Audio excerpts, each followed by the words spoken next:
Hi, I'm often asked, how do you choose stocks to sleuth?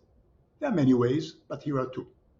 The first way is to start with a really good stock, sleuth it to perfection, and only then see if it's also cheap. That's usually time consuming. I prefer the second way. This one is to start with really cheap stocks before I spend time on sleuthing them to find out if they are also good. But they have to be really cheap, because if they are not, they can still be good, but they are not good enough for my preference of multi-baggers. So how to find cheap stocks who are more than just good enough? Again, there are two principal ways. The first is to look for cyclical stocks that are now close to a cyclical bottom. That method I already went through when I pointed out Nautilus, NLS to you last time. What's the second way? That one is to look for stocks that just plunge due to an external disaster. In this case, I won't go to the actual sleuthing. You can find the method in my two books, The Sleuth Investor and The Advanced Sleuth Investor. I'll just show you the way of thinking for catching disastrously cheap stocks. It is really simple.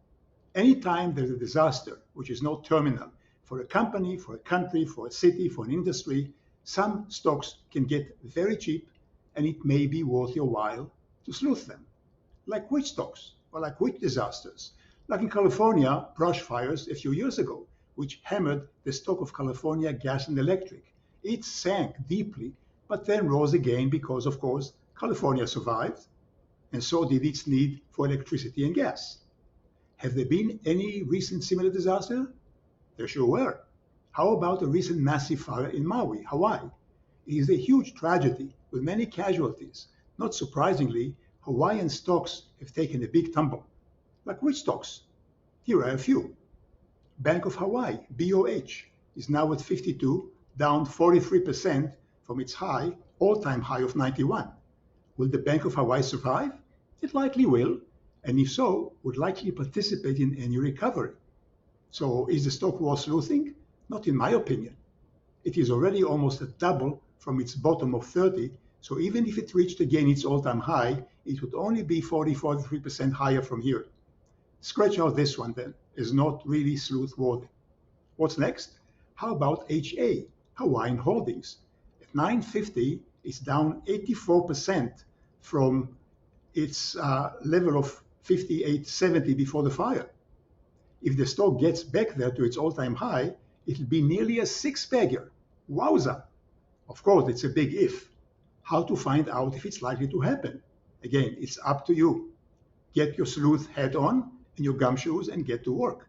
You can see the methods in my first book and further refinements of it in my second book. Remember, for multi-baggers, you have to do real work. They won't come to you just by watching the internet and drinking coffee.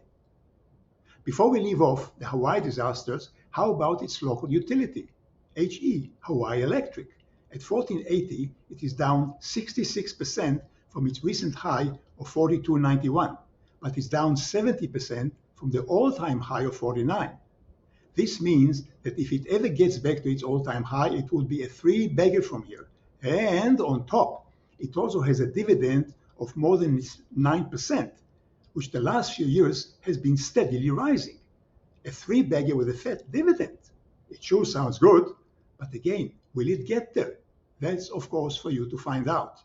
But it might be worth the effort, because in my experience, utility stocks in disaster areas usually survive best because the population needs them even more than other industries, so they often benefit most from government help. You remember my Argentinian electric utility, Idonor, EDN symbol? It has been more than a four-bagger from the bottom, both when Argentina was a disaster too, but only after proper sleuthing. But before we go on, I can hear you saying, is it really ethical to try to make money on the back of disasters? Well, the way I see it, you are not taking the money out of anyone else's pocket, certainly not of the victims' pockets. On the contrary, this ethical dilemma can be turned into an ethical gain. You can vow to yourself in writing that if you make money on any such disaster stocks, you will put aside a big portion of your profits for charity dedicated to the victims, thus making Mrs. Karma your partner in business, sort of, which, by the way, is also a good practice for the rest of your investing. Always give a portion of the money to charity. Why don't we get back to these three mentions in 6 and 12 months from now and see how each has done?